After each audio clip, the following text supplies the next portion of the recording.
Growing up, my sister and I were inseparable. We shared everything: clothes, secrets, dreams. That's why what happened after our parents passed away hit me like a ton of bricks. We were supposed to inherit their house jointly, a place filled with a lifetime of memories. But when the time came to handle the paperwork, my sister went behind my back. She had our parents, in their final, vulnerable days, sign the house over to her. Just her. The betrayal was a physical ache, sharper than any grief I'd ever known. I was devastated, not just for the loss of my inheritance, but for the loss of my sister. The person I trusted most in the world had taken advantage of our parents and erased me from our shared history.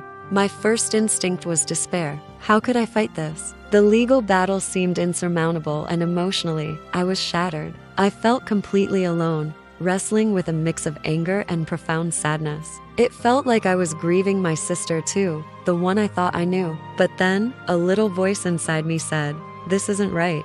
I couldn't let her get away with it. I decided to fight back.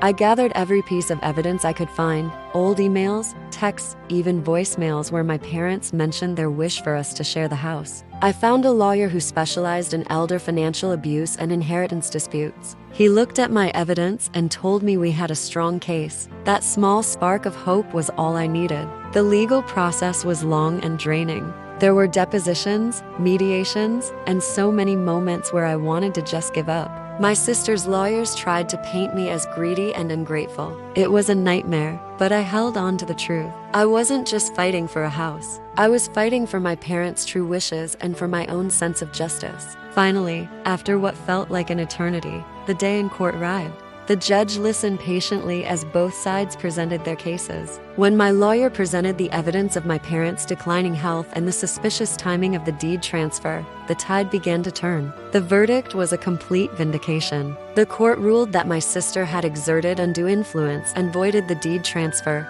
The house was to be split, exactly as our parents had originally intended. Walking out of that courtroom, I didn't feel triumphant, just relieved. The weight that had been crushing me for so long was finally lifted. Justice had been served. While my relationship with my sister is probably broken forever, I found a different kind of family in the friends who stood by me.